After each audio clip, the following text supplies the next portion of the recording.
자, 안녕하세요. AP투자연구소 이세훈 전략팀장입니다. 오늘 함께 살펴볼 종목은 포스코가 되겠고요. 코드 번호는 005490. 현재 시각 2020년 10월 15일 목요일 12시를 향해 가고 있는 시점이 되겠습니다.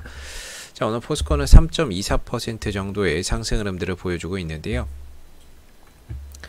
지금 포스코 같은 경우에는 지난 이제 2018년부터 지속적인 좀 하락 흐름들을 나타냈습니다. 더군다나 올 상반기에는 코로나 사태까지 더해지면서 아무래도 이제 하락폭이 크게 나타났던 모습인데요. 한때 뭐 13만 원대까지 내려갔던 모습이었던 것 같아요. 아무래도 이제 코로나 사태나 이런 것들로 인해서 경기 침체가 우려가 되고 동시에 이제 이 호주나 브라질에서 철강석이 호주하고 브라질에서 철강석을 수입을 하는데 이쪽 같은 경우에도 코로나 사태 때문에 조업을 못하는 거죠. 조업에 차질이 생기면서 철강석 가격이 급등을 했고 그런 원재료 가격이나 이런 것들이 상승을 하게 되면서 결국에 포스코에게는 다소 좀 부담 요인이었다. 이렇게 보시면 될 것 같아요. 원재료 가격이 상승을 하게 되면서 아무래도 포스코의 이익을 또 깎아먹는 원인이 되기도 하죠. 더군다나 코로나 사태 때문에 전방산업이라고 할 수 있는 이 자동차 쪽에서의 판매량 감소나 조업 차질 같은 경우, 그 다음에 이제 조선업황이나 이런 것들이 또 좋지 않은 부분들 때문에, 왜냐하면 철이 결국에 여기에 제일 많이 들어가거든요. 그죠? 뭐 자동차나 이런 쪽에도 많이 들어가고, 그래서 이런 자동차나 이런 쪽에서 코로나 사태 때문에 수요가 감소를 하게 됐었고, 그러다 보니까 아무래도 원재료 값은 올라서 철강 가격의 원재료 값은 올라서 죽겠는데 수요는 감소하고 있으니까 얼마나 힘들었겠어요. 그래서 포스코의 실적이 상당히 좀 좋지 못했던 이런 모습들이었고, 다행인 거는 이제 그 철광석 가격이 다소 좀 안정이 됐다라는 거. 그래서 뭐 스프레드라고 하는데요. 그래서 스프레드라고 하는 건 뭐냐면 내가 만들어서 파는 가격하고 이걸 만들기 위해서 사오는 원재료의 가격의 차이를 말하는 거예요. 그래서 원재료하고 내가 원재료를 100원에 사왔는데 이거를 뭐 110원에 팔면 10원이 남잖아요. 근데 내가 원재료를 200원에 사왔어. 근데 제품을 뭐 150원에 팔어. 그럼 이 50원은 손실을 보잖아요. 그래서 이 원재료와 판매하는 제품의 이 차이를 스프레드라고 하는데, 결국에 이 스프레드가 개선됐다는 거는 원재료에 사오는 가격 대비 판매하는 가격이 높아졌다는 거고, 반대로 스프레드가 악화됐다는 건 내가 원재료를 사오는 가격 대비 판매 가격이나 이런 것들이 좀 하락했다, 이렇게 보시면 될 것 같거든요. 그래서 뭐 그런 지금 이제 포스코가 그런 이제 전방 산업의 수요가 다시 좀 살아나고 있다, 자동차나 이런 것들 판매량이나 이런 것들이 또 살아난다라는 이야기가 전해지면서 전방 산업의 수요가 증가되는 가운데 실적 회복 속도가 기대된다, 이런 것들이 이제 주요 주가 상승의 원인이다라고 보시면 될 것 같아요. 그래서 포스코 같은 경우는 제가 이전에도 여기서 이 흐름에서 영상을 좀 찍어드렸었는데요. 포스코는 사실 가격적으로는 더할 나위 없이 싼 구간이다라고 보여져요. 포스코의 이런 가격적인 메리트만큼은 상당히 크게 작용할 수 있는 부분들인데, 문제는 뭐 주가가 안 가니까 뭐 문제인 거죠. 그래서 가격적인 메리트는 있지만은 전방 산업이 계속해서 좀 어려운 흐름을 보이다 보니까 주가의 상승이나 이런 것들이 조금 크게 가지 못했던 부분이고, 그래서 이때 당시에도 상승 추세를 쭉 이어가다가요, 이 상승 추세가 깨져버렸어요. 그래서 추세가 깨졌고, 추세가 깨지면서 뭐 사실상 이제 횡보 국면으로 또 들어간 거죠. 그래서 이 흐름을 계속 타고 갔으면 좋았을 뻔했는데 이걸 타고 가지 못하고, 왜냐하면 이때 당시에 증권사에서 안 좋은 보고서가 나온 게 뭐냐면은 실적 회복 속도가 우려된다라는 보고서가 나온 거예요. 그러면서 깨졌다가 다시금 이제 하나의 박스권으로 가고 있는 겁니다. 그래서 어차피 가격 차이는 이전이나 지금이나 뭐 한 달 전이나 크게 차이가 없다라는 점을 참고해서 보시면 될 것 같고요. 역시나 이제 가격적인 메리트는 상당히 좀 싸게 작용을 할 수 있는 구간이고, 그리고 최근에 이제 이 상승으로 인해서 그동안에 이 몇 년 동안 이어왔었던 이 하락 추세를 드디어 좀 돌파하는 이런 모습들이 나타났다, 이렇게 보시면 될 것 같아요. 이 추세를 좀 돌파하는 상황들이 생기고 있다라는 점을 참고해서 보시면 되겠습니다.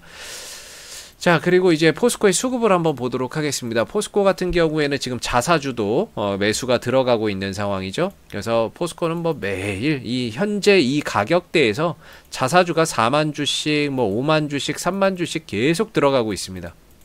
한 1조 원 규모의 자사주 매입을 하고 있기 때문에 앞으로도 이 자사주 매입이 계속해서 이어지겠죠. 그래서 쭉 지금 한 1조 원 규모의 현재 5월 달부터 계속 자사주 매입이 들어가고 있는 가격대다. 이렇게 보시면 되겠고, 그 다음에 이제 투자 주체별로 봤을 때 이 금융 투자는 우리가 조금 제외해야 될 것 같아요. 왜냐하면 여기에는 아마 이 자사주도 포함이 된 부분이기 때문에 금융투자는 조금 제외를 하고, 최근 들어서 이 투신 쪽에서 매수와 연기금 쪽에서의 매수가 좀 돋보이는 상황이에요. 사실 외국인들 같은 경우는 지금 아예 뭐 입질조차도 없는 상황이고, 외국인들까지 좀 더해진다면은 훨씬 더 강한 상승 흐름과 주가의 빠른 상승을 기대를 해보는데, 지금은 뭐 이 종목을 떠받치는 힘은 또는 상승시키는 힘은 투신과 연기금에 있다. 뭐 이렇게 좀 봐야 될 거고, 기관 쪽에서 지금 이 종목을 계속해서 잡아가고 있는 가운데 수급이 살아나고 있는 이런 이제 모습이다라고 보면 되겠죠. 그랬을 때 지금 포스코는 하나의 큰 박스권을 만들어내고 있다라고 보여지고요. 뭐 아래로는 최대 18만 원 정도, 18만 원. 조금 높게 잡으면 이제 18만 5천 원인데 18만 5천 원과 18만 원대의 가격적인 이탈만 없다면 가격적으로도 지금 굉장히 싼 자리죠. 2015년도 때에 내려왔었던 자리까지 왔고, 그 다음에 지금 이 구간에서 기관들의 매수가 계속해서 유입되고 있다는 거, 수급이 유입되고 있다는 거, 여기에서 플러스 알파로 외국인들까지만 좀 더 들어온다면 훨씬 더 좋지 않을까라는 생각인데, 뭐 외인들이 앞으로 들어오는지는 좀 지켜보시면 될 것 같고요. 그래서 18만 원대의 큰 이탈만 없다면 뭐 계속적으로 좀 보유가 가능한 부분인데, 다소 좀 아쉬운 거는 이 증권사에서도 사실 포스코의 목표가나 이런 것들을 그렇게 높게 잡지는 않습니다. 왜냐하면은 수요가 회복되고는 있지만, 전방산업에 대한 이런 뭐 자동차나 이런 쪽에서의 수요가 회복되고는 있지만 수요에 대한 이런 회복이 되고는 있어도 그 폭이 크진 않을 것이다. 이렇게 지금 이야기를 하고 있는 부분들이거든요. 그리고 이 포스코가 지난 몇 년을 떨어지게 되면서 형성되어 있는 이런 매물에 대한 부담감도 상당히 커요. 그러다 보니까 올라갈 때마다 이런 매물을 소화해야 되는 과정 속에서 다소 주가가 조금 이제 올라갈 때마다 좀 두들겨 맞을 수 있는 거죠. 그래서 지금의 이 위치, 현재 가격, 이 구간을 좀 돌파하는 모습들이 나온다면 다음번에는 뭐 한 23만 원대, 25만 원대 이런 자리가 또 강한 이제 매물대가 형성되어 있기 때문에, 지금은 현 구간에서 21만 원대를 강하게 좀 돌파해주는 모습들만 나온다면은 뭐 한 23만 원대, 25만 원대 이런 자리까지도 다음에 또 도달을 해볼 수 있는 부분이죠. 그래서 밑으로는 18만 원대, 18만 5천 원대만 이탈이 없다면은 기관들의 수급이 계속해서 들어오고 있는 가운데 조금 더 이제 추가적인 상승을 한번 좀 기대를 해볼 수 있지 않을까라고 보고요. 지금은 근데 이제 매수 타이밍보다는 다소 좀 지금보다는 차라리 이걸 돌파하면 하거나 아니면 좀 눌러주면 하는 이런 전략이 좀 필요할 것 같아요. 아직까지는 박스권이죠. 이 안에 박스권에 있기 때문에 이 박스권을 돌파하고 나면은 훨씬 더 좋은 가격이 올 것이고, 반대로 돌파하지 못한다면 여기서 또 밀리는 흐름들이 올 수 있어서 다소 지금은 돌파하거나 아니면 좀 내려오거나 했을 때 접근 전략을 좀 세워보시는 게 바람직할 것 같습니다. 물론 이제 포스코를 장기적으로 보고 뭐 앞으로의 성장 가능성을 보고 투자하시는 분들은 뭐 이런 것들 하나하나에 뭐 크게 의미를 두실 필요는 없고요. 기술적으로 보시는 분들은 앞서서 말씀드렸던 부분들의 내용들을 잘 한번 참고해서 보시면 좋을 것 같아요. 자, 앞으로도 포스코는 이슈가 생길 때마다요, 지속적으로 영상을 올려드리고 있으니까는요, 구독과 좋아요 한번 눌러주시고 오늘 영상은 여기서 마무리하도록 하겠습니다. 감사합니다. 그리고 무료 추천 종목을 매일매일 드리고 있습니다. 네이버에서 AP투자연구소를 검색하시면 웹사이트 상단에 AP투자연구소 홈페이지 링크가 나옵니다. 클릭하시게 되면 AP투자연구소 홈페이지로 접속을 하실 수가 있는데요. 가운데 무료 추천 종목 카테고리에 2020년 무료 추천 종목을 클릭하시게 되면 매일매일 소장님께서 댓글로 실시간 리딩을 진행을 해드리고 있습니다. 그래서 여기를 하나 눌러서 들어가 보게 되면요,